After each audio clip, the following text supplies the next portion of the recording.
Hey, this is Football X Analytics, and in this video we are analyzing the first quarter of Super Bowl I between the Green Bay Packers and the Kansas City Chiefs. We will chew on some stats during the game and review key players in the quarter. Give me a dopamine, like and subscribe, and make the football gods proud. So let's get started. The game was played on January 15th, 1967 at the Los Angeles Memorial Coliseum in Los Angeles, California. Green Bay won the toss and elected to receive. Kansas City chose to defend the west goal at the start of the game. The Chiefs kicker, Fletcher Smith, booted the ball to the 5-yard line. Herb Adderley receives the kick and returns it 20 yards to the Green Bay 25.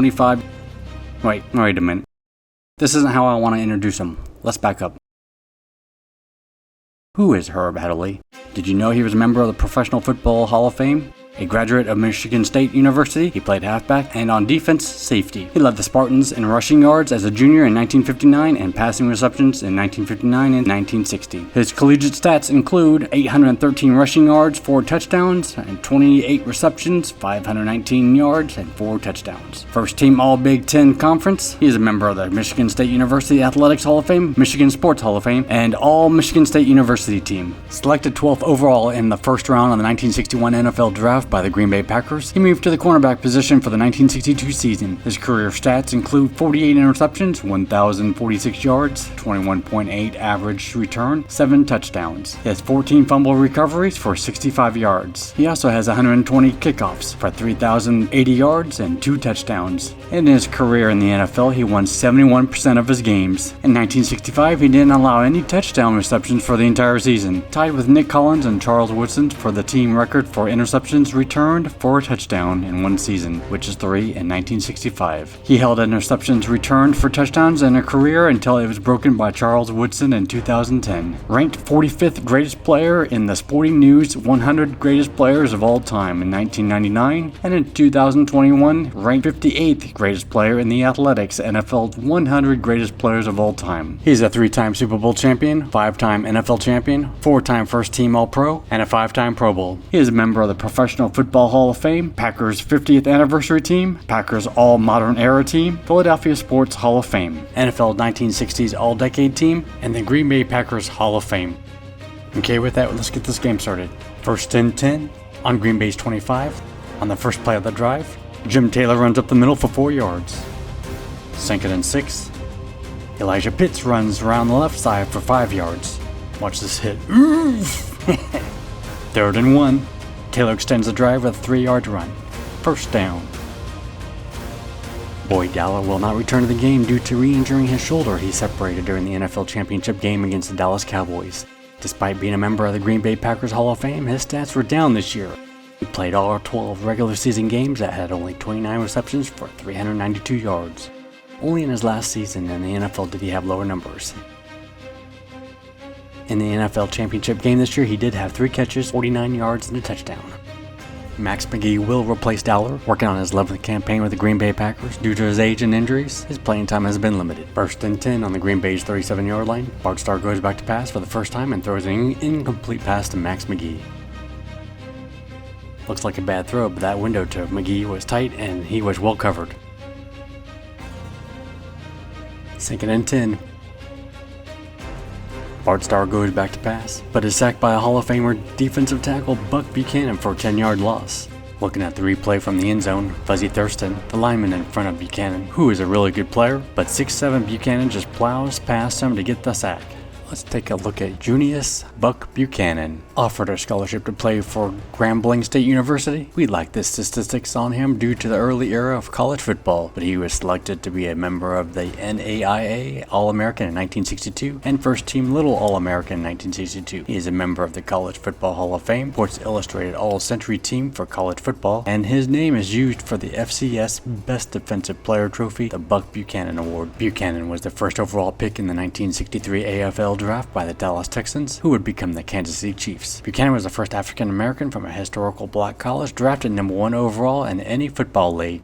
He played 182 games, including 166 straight, missing only 1 game in 13 years. He had 74 sacks, 1 safety, 3 interceptions, and 3 fumble recoveries. He was ranked 67th greatest football player by the Sporting News in 1999 and 86th greatest football player by The Athletic in 2021. He is a Super Bowl champion, AFL champion, 6-time AFL All-Star, 2-time Pro Bowl, 6 times First Team All-AFL. He is a member of the Professional Football Hall of Fame, AFL All-Time Team, Kansas City Chiefs Hall of Fame, Alabama Sports Hall of Fame, and the NFL 100th Anniversary All-Time Team. Green Bay is in a hole on 3rd down, 3rd and 20. Bart Starr goes back to pass and is sacked again, this time by Bobby Bell. On the replay, Jim Grabowski is in the backfield and is supposed to block Bell. We don't see it, but it looks like Bell easily got past him and got to Starr. In the stats, they give half credit to Jerry Mays, who pressures Starr, but Bell puts Starr to the ground. And man, look at Jerry Mays just bowls over Hall of Famer number 75, Forrest Gregg, on that play. We usually only talk about 1 or 2 players per drive, and we've already discussed Herb Adderley and Buck Buchanan, but Bobby Bell just got a sack, and when a play like that happens, especially on the defensive side, we gotta talk about it. So without much ado, we're gonna talk about Bobby Bell. A graduate of the University of Minnesota, he propelled the Golden Gophers to be national champions in 1960. Winner of the 1962 Outland Trophy, which is given to the nation's most outstanding interior lineman. Recipient of the United Press International Lineman of the Year, unanimous All-American, First Team All-American, 2-time First Team All-Big Ten. He is a member of the College Football Hall of Fame and North Carolina Sports Hall of Fame.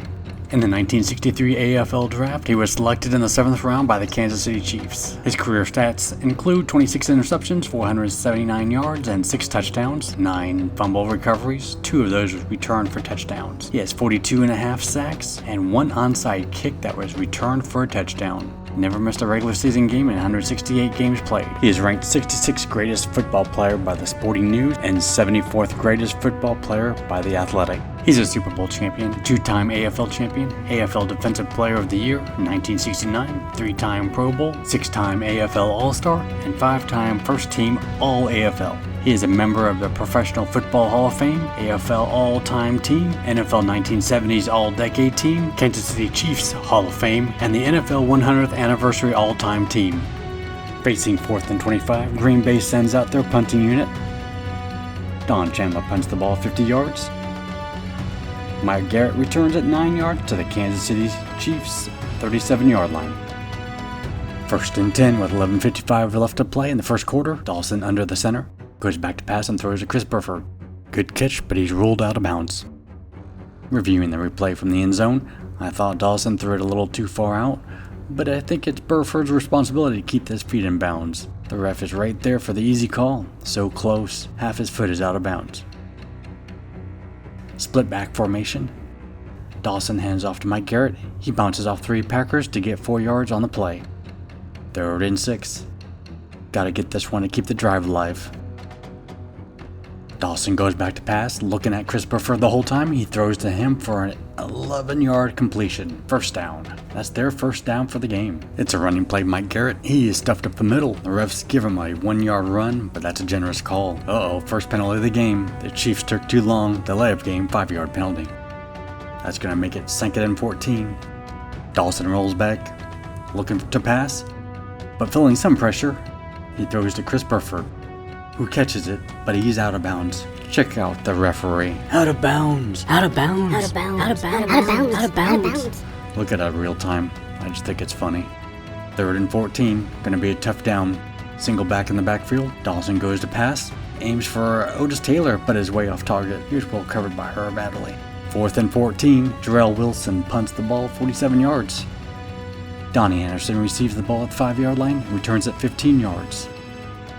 Since we didn't see any outstanding play, let's talk about Chris Burford. Played college football for Stanford University. He served as a team captain and led the NCAA in receptions with 61 in 1959. He's a first-team All-American, selected in the first round of the 1960 AFL Draft by the Dallas Texans, who were later moved to Kansas City and be called the Kansas City Chiefs. He's a 2-time AFL champion, first-team All-AFL, AFL All-Star, AFL receiving touchdown leader in 1962. He is a member of the Kansas City Chiefs Hall of Fame. Despite being a white athlete, he was inducted into the African American Ethnic Sports Hall of Fame. At the end of his career, he was the Chiefs' all-time receptions leader with 391 catches, 5,505 yards, and 55 touchdowns. That's a lot of fives among the all-time Chiefs. He is 7th in receptions, 9th in yards, and 5th in touchdowns.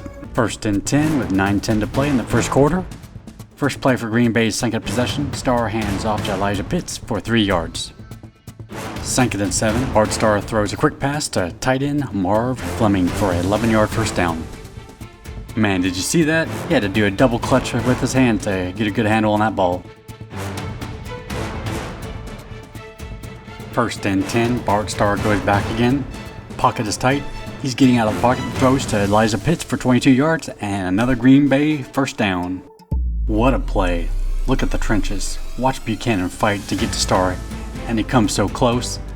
He's a half step away from taking him down. But look at that throw. It's a dart right into Elijah's hands, and he doesn't slow down. Bobby Bell gets a hand on his foot to trip him up. Look at the replay again. You can see Bell almost knocking the ball down. Just missed it by inches. First and 10. Jim Taylor gets the handoff and runs left, but he's got nowhere to go as E.J. Holla brings him down for a 5-yard loss. Watch how Holla reduces the distance and trails the blocker until Taylor thinks he's got no room left on the left side to run. With that tackle for a loss, let's talk about E.J. Holla, a graduate of Texas Tech, consensus All-American 1960, first-team All-American, two-time first-team All-Southwest Conference, and a member of the College Football Hall of Fame. His Texas Tech number 55 is retired. Selected 6th overall in the first round of the 1961 AFL Draft, played center on offense and linebacker on defense. He's a Super Bowl champion, 3-time AFL champion, 5-time AFL All-Star, 2-time first-team All-AFL, and is a member of the Kansas City Chiefs Hall of Fame. Sadly, I couldn't find many videos of his playing time, but his career includes 9 interceptions for 76 yards and 17 sacks. Back to the game. Second and 15. Bart Starr targets Carroll Dale for the first time for a 12-yard catch, making this a crucial third down. Third and 3. Bart Starr is going to throw the ball. He finds Max McGee, who breaks loose and is gone for the 37-yard touchdown. Jim Taylor redeems himself. Look at this block against Chuck Hurston, allowing Starr to get that throw off. From a different angle, take a look at this block again. Unbelievable. Wow. Thrown slightly behind McGee, Willie Mitchell almost gets his hands on the ball to knock it down. Look at the route the 34-year-old takes. Not bad. Mitchell gave him too much room, and McGee made him pay. With that, let's take a look at Max McGee's history. He played college football at Tulane University, selected in the 5th round, 51st overall in the 1954 NFL Draft by the Green Bay Packers. Missed 2 seasons while serving as a pilot in the U.S. Air Force. Returned to become the Packers' leading receiver from 1958 to 1962. His career stats include 345 receptions, 6,346 yards, and 50 touchdowns. He also has 256 punt returns for 10,647 yards. 5-time NFL champion, 2-time Super Bowl champion. He played in the Pro Bowl, 2-time NFL punting yards leader. He is a member of the Green Bay Packers Hall of Fame and Louisiana Sports Hall of Fame. This 37-yard touchdown pass is perhaps the most famous play from Super Bowl I, and I rank it as the most important play in the first quarter as well as the first half. But the most important play of the game is yet to come. Let's go back to the game for the extra point. Chandler's extra point is good. Green Bay finishes their second possession with a touchdown and draws first blood in the first Super Bowl.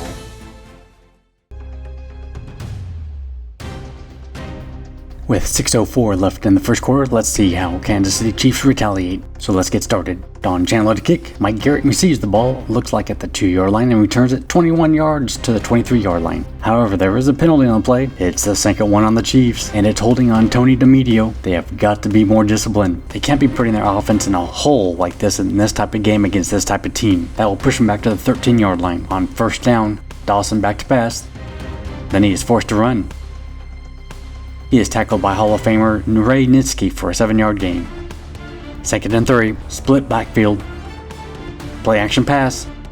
Dawson throws a short pass to Mike Garrett for 3 yards. First down. Dawson throws to Chris Burford, is incomplete.